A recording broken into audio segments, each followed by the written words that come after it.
Agora há uma peça de 3 por 3 faltando, então vamos somá-la. A área do campo aumentou em 9 unidades. Isso leva a nova área a 64.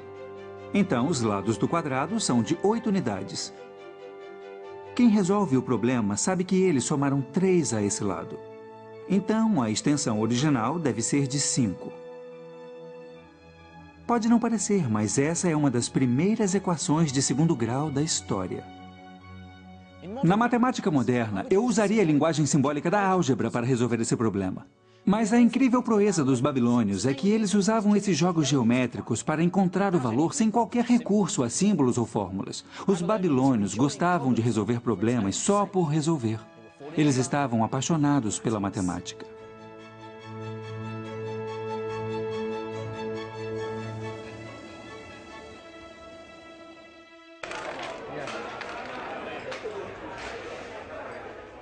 A fascinação babilônica pelos números logo encontrou lugar em seu tempo de lazer também. Eles eram ávidos jogadores. Os babilônios e os seus descendentes jogam uma versão do gamão há mais de 5.000 anos. Os babilônios jogavam jogos de tabuleiro, desde os mais sofisticados em tumbas reais até os mais simples, encontrados em escolas ou riscados nas entradas de palácios para que os guardas jogassem quando estivessem entediados. E eles usavam dados para mover suas peças. As pessoas que jogavam jogos usavam números em seu tempo de lazer para tentar vencer seu oponente, fazendo aritmética mental bem rápido. Então, calculavam em seu tempo livre, sem nem pensar nisso como trabalho matemático difícil. Agora é minha chance. Eu não jogo gamão há séculos, mas acho que minha matemática é boa o suficiente para me dar alguma chance. Você tem que tirar 6, hein? Então 6, e eu preciso mover Você alguma é que coisa. sabe o que vai fazer. Vamos Mas lá. não era tão fácil quanto eu pensei. Ah! O que foi isso? Esse é 1 e esse é 2. Vamos ver. Agora está enrolado, hein? Então não posso mover nada. Eu não posso mover mesmo? Não pode mover isso. Eu pensei que eu podia mover. Aí está. Você é muito bom. 3 e 4. Então, Como os antigos babilônios, meus oponentes são mestres da matemática tática. É. Toca aqui. Ótimo jogo. muito bom. Os babilônios são reconhecidos como uma das primeiras culturas a usar formas simétricas para fazer dados. Mas há debates acalorados sobre se eles também seriam os primeiros a descobrir o segredo de outra forma importante: o triângulo retângulo. Já vimos como os egípcios usam um triângulo retângulo de 3, 4, 5. Mas o que os babilônios sabiam sobre essa forma e outras como essa é bem mais sofisticado. Essa é a tábua antiga mais famosa e controversa que temos. Ela se chama Plimpton 322. Muitos matemáticos estão convencidos de que ela mostra que os babilônios podiam saber o princípio em relação aos triângulos retângulos de que o quadrado da hipotenusa é a soma dos quadrados dos catetos, séculos antes dos gregos o constatarem.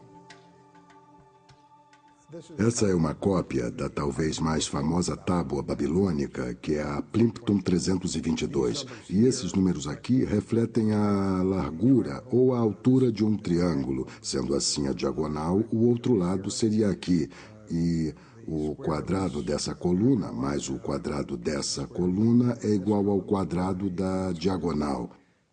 Eles foram organizados para que o ângulo decrescesse regularmente, numa base bastante uniforme, mostrando que alguém tinha muito entendimento de como os números se encaixavam.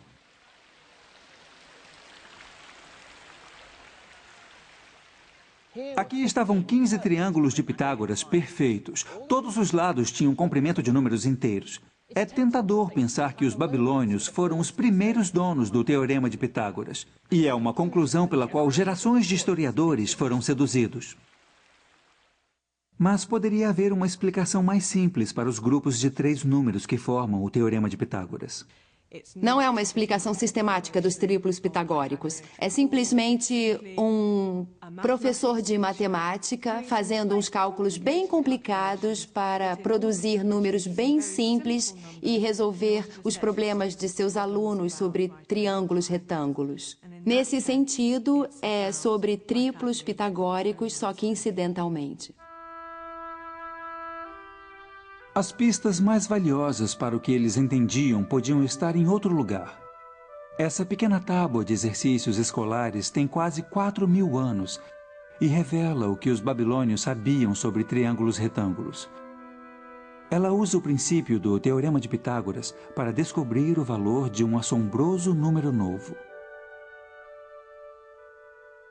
Ao longo da diagonal está uma boa aproximação da raiz do quadrado de 2. Assim, isso nos mostra que ela era conhecida e usada em ambientes escolares. Isso é importante porque a raiz quadrada de 2 é o que hoje chamamos de número irracional. Isto é, se escrevemos em decimais ou mesmo em lugares hexadecimais, ele não termina, os números continuam para sempre depois da vírgula decimal. As implicações desse cálculo são enormes. Primeiro, ele significa que os babilônios sabiam alguma coisa do Teorema de Pitágoras anos antes de Pitágoras.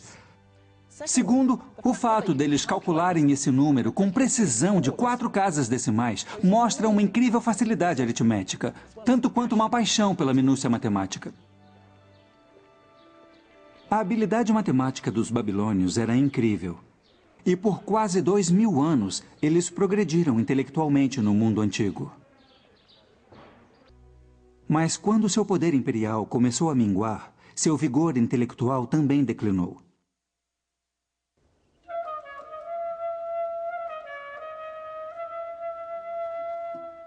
Por volta de 330 a.C., os gregos avançaram ao alcance de seu império até a antiga Mesopotâmia. Essa é Palmira, no centro da Síria, que um dia foi uma cidade grande construída pelos gregos. O conhecimento matemático necessário para construir estruturas com tanta perfeição geométrica é impressionante. Como os babilônios antes, os gregos também eram apaixonados pela matemática. Os gregos eram colonizadores inteligentes. Eles tiraram o melhor das civilizações que conquistaram para aumentar seu próprio poder e influência. Mas também deram as suas contribuições. Na minha opinião, sua maior inovação tem a ver com uma mudança de pensamento. O que eles iniciaram influenciaria a humanidade por séculos. Eles nos deram poder de prova. De certa forma, eles decidiram que tinham que ter um sistema dedutivo para a sua matemática. E o sistema dedutivo típico era começar com certos axiomas que você imagina verdadeiros. Como se imagina que certo teorema seja verdadeiro, mas sem provar. E depois se percorrem métodos lógicos e etapas muito cuidadosas. Desses axiomas você prova teoremas, e desses teoremas você prova mais teoremas, e isso continua. Exatamente como uma bola de neve. A prova é o que dá força à matemática. É o poder de prova que significa que as descobertas dos gregos são verdadeiras hoje, como eram 2.000 anos atrás. Eu precisava seguir para o oeste, no coração do antigo Império Grego, para aprender mais.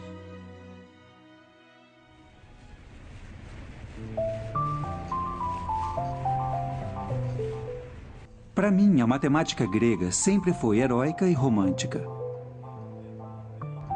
Estou a caminho de Samos, a 1 quilômetro da costa turca.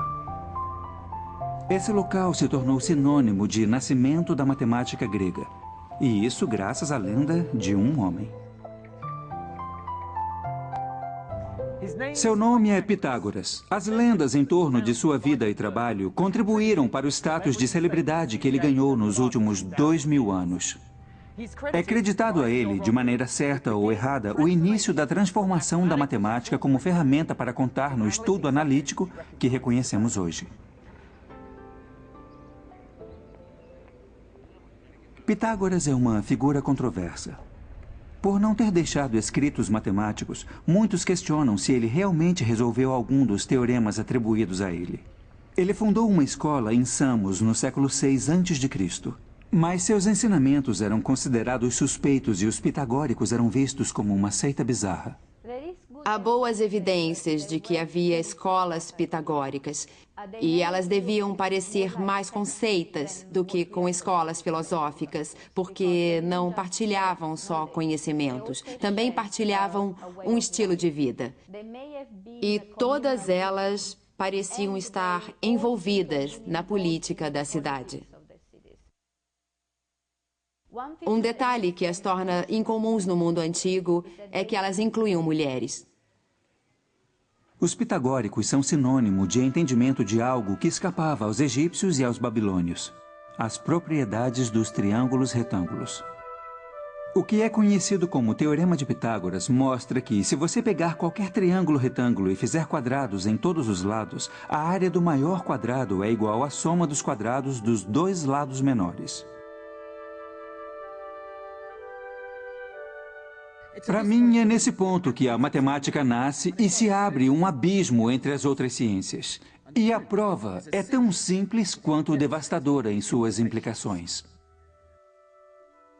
Posicione 4 cópias do triângulo retângulo em cima dessa superfície. O quadrado que você vê agora tem lados iguais à hipotenusa do triângulo. Arrastando esses triângulos, vemos como podemos separar a área do maior quadrado em 2 quadrados menores, cujos lados são dados pelos 2 lados menores do triângulo.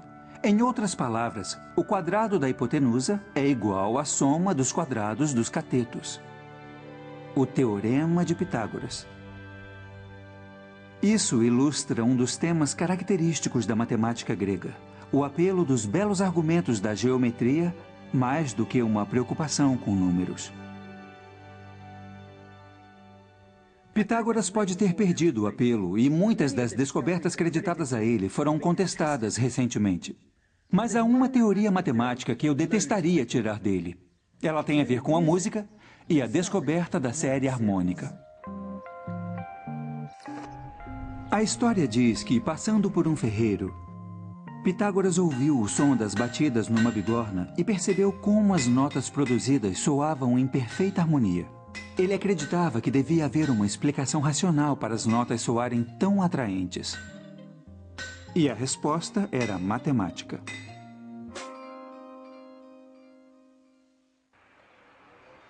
Experimentando com um instrumento de corda, Pitágoras descobriu que os intervalos entre as notas musicais harmoniosas eram sempre representados como razões de números inteiros. E foi assim que ele pode ter construído a sua teoria. Primeiro, ele tocou uma nota na corda solta. Depois, na metade do comprimento. A nota quase parece a mesma da primeira. Na verdade, é uma oitava mais alta, mas a relação é tão forte que damos o mesmo nome a essa nota. Agora pegamos 1/3 da extensão e temos outra nota que parece harmonizar com as 2 primeiras. Mas pegue um comprimento de corda que não está numa razão de número inteiro e temos a dissonância.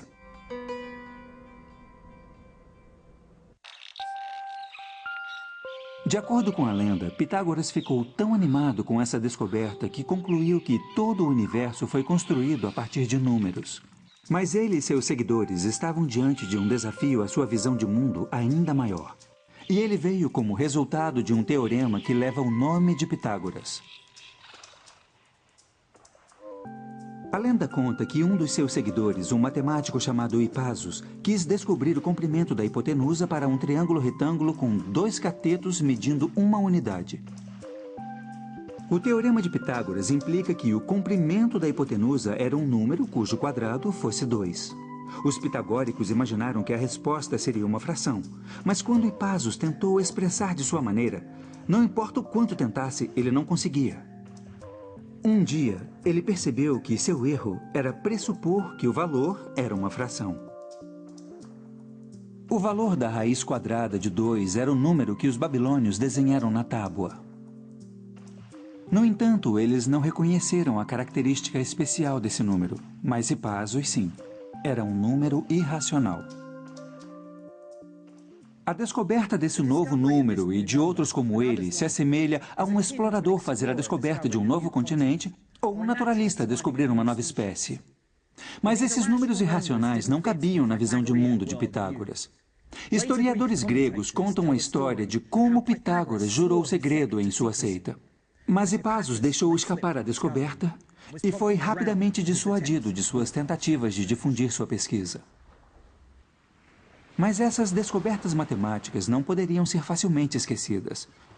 Escolas de filosofia e ciências começaram a florescer por toda a Grécia baseadas nesses princípios. A mais famosa delas era a Academia. Platão fundou essa escola em Atenas em 387 a.C. Apesar de pensarmos nele hoje como filósofo, ele foi um dos estudiosos mais importantes da matemática.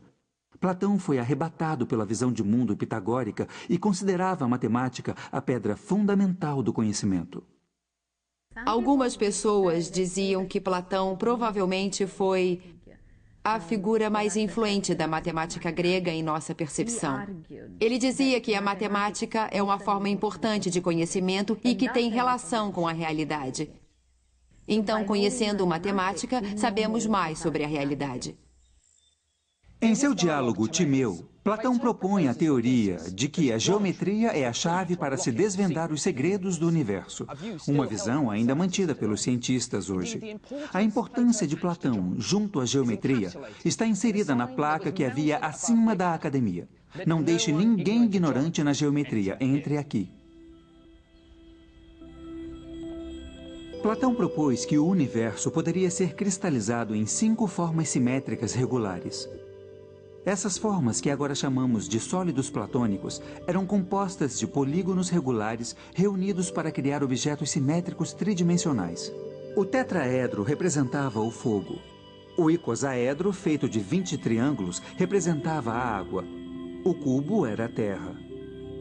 O octaedro era o ar, e o quinto sólido platônico, o dodecaedro, feito de 12 pentágonos, era reservado para a forma que definia a visão de Platão do universo. A teoria de Platão teria uma influência devastadora e continuaria a inspirar matemáticos e astrônomos por mais de 1500 anos. Junto às descobertas feitas na academia, os triunfos matemáticos também surgiam das margens do Império Grego e se deviam mais à herança matemática dos egípcios do que aos gregos. A Alexandria se tornou o eixo da excelência acadêmica sob o comando de Ptolemes no 3º século a.C., e sua famosa biblioteca logo ganhou reputação rivalizando com a Academia de Platão. Os reis da Alexandria estavam dispostos a investir nas artes, na cultura, na tecnologia, na matemática, na gramática, porque patrocinar buscas culturais era um jeito de mostrar que você tinha mais prestígio e tinha também mais direito à grandeza. A antiga biblioteca e seu precioso conteúdo foram destruídos quando os muçulmanos conquistaram o Egito no século VII, mas seu espírito está vivo em uma nova construção. Hoje, a biblioteca ainda é um local de descoberta e estudos. Matemáticos e filósofos correram para Alexandria, levados por sua sede de conhecimento e a busca pela excelência. Os patronos da biblioteca eram os primeiros cientistas profissionais, indivíduos que eram pagos por sua devoção à pesquisa. Mas de todos esses pioneiros, meu herói é o enigmático matemático grego Euclides. Sabemos muito pouco sobre a vida de Euclides, mas suas maiores conquistas foram como cronista da matemática. Por volta de 300 a.C., ele escreveu o texto mais importante de todos os tempos, Os Elementos. Em Os Elementos, encontramos o auge da revolução matemática que aconteceu na Grécia. Ela é construída sobre uma série de suposições matemáticas chamadas de axiomas. Por exemplo, uma linha reta pode ser traçada entre 2 pontos quaisquer. Desses axiomas, deduções lógicas são feitas e teoremas matemáticos são estabelecidos. Os elementos contêm fórmulas para calcular os volumes de cones e cilindros, provas sobre séries geométricas e números perfeitos e primos. O clímax de Os Elementos é uma prova de que só há 5 sólidos platônicos. Para mim, esse último teorema captura o poder da matemática. Uma coisa é construir 5 sólidos simétricos. Bem diferente é criar um argumento explícito e lógico para não haver um sexto. Os Elementos se desenrola como uma novela de mistério lógico. Mas é uma história que transcende o tempo. Teorias científicas foram derrubadas de uma geração para outra. Mas os teoremas e os elementos são os mesmos de 2000 anos atrás. Quando você para pensar, é realmente incrível que ensinamos os mesmos teoremas, talvez de maneira um pouco diferente, ou organizados diferentes. Mas a geometria euclidiana ainda é válida, e mesmo na matemática avançada, quando se trata de grandes espaços dimensionais, ela ainda é utilizada. Alexandria pode ter sido um lugar inspirador para os antigos estudantes, e a fama de Euclides teria atraído ainda mais ávidos jovens intelectuais ao porto egípcio. Um matemático que gostou particularmente do ambiente intelectual da Alexandria foi Arquimedes. Ele se tornaria um visionário matemático. Os melhores matemáticos gregos estavam sempre testando os limites, indo mais fundo. Então, Arquimedes fez o que podia com os polígonos, com os sólidos. Depois ele passou aos centros de gravidade, ou depois passou à espiral. Esse instinto de tentar matematizar tudo é algo que eu vejo como um legado. Uma das especialidades de Arquimedes eram as armas de destruição em massa. Elas foram usadas contra os romanos quando eles invadiram sua casa em Siracusa em 212 a.C. Ele também criou espelhos que aumentavam o poder do sol para pôr fogo nos navios romanos. Mas para Arquimedes, esses esforços eram meras diversões na geometria. Ele tinha ambições mais elevadas. Arquimedes foi atraído pela matemática pura e acreditava no estudo da matemática pela matemática, não pelo desprezível mercado de engenharia ou a busca sórdida de lucro. Uma das melhores investigações da matemática pura era produzir fórmulas para calcular áreas de formas regulares. O método de Arquimedes era capturar novas formas usando formas que ele já compreendia. Então, por exemplo, para calcular a área de um círculo, ele o fechava num triângulo e depois dobrava o número de lados do triângulo. A forma interna ficava cada vez mais perto do círculo. E às vezes chamamos um círculo de polígono com um número infinito de lados. Mas estimando a área do círculo, Arquimedes, na verdade, consegue o valor de π, o número mais importante na matemática. No entanto, foi calculando os volumes de objetos sólidos que Arquimedes se sobressaiu. Ele encontrou uma maneira de calcular o volume de uma esfera cortando-a e calculando cada fatia como um cilindro. Depois, ele somou os volumes das fatias para ter um valor aproximado da esfera. Mas o golpe de gênio foi perceber o que acontecia se você fizesse fatias cada vez mais finas. No limite, a aproximação se torna um cálculo exato.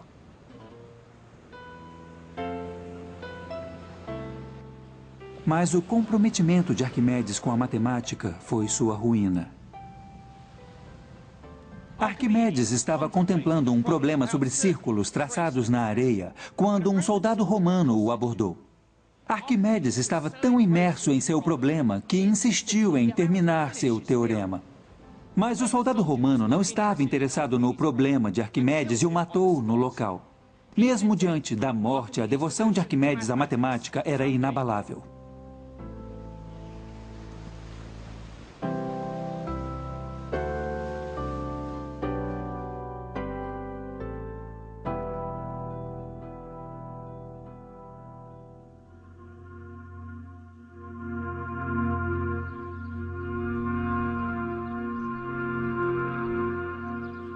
Em meados do primeiro século a.C., os romanos apertaram o cerco ao antigo Império Grego.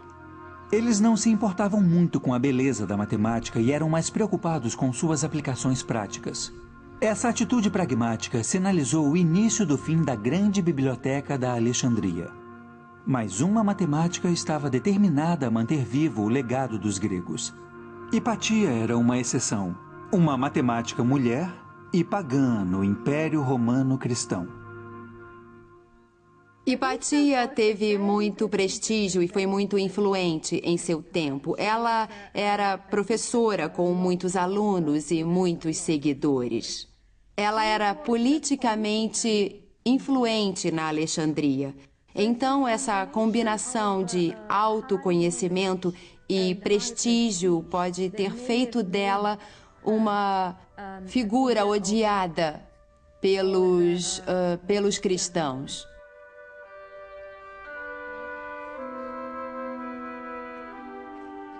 Um dia, durante a quaresma, Hipatia foi arrancada de sua carruagem por um grupo cristão e levada a uma igreja. Lá ela foi torturada e brutalmente assassinada. As circunstâncias dramáticas de sua vida e morte fascinaram as gerações seguintes. Infelizmente, sua crença encobriu suas conquistas matemáticas. Ela era uma brilhante professora e teórica, e sua morte deu um golpe final na herança da matemática grega da Alexandria.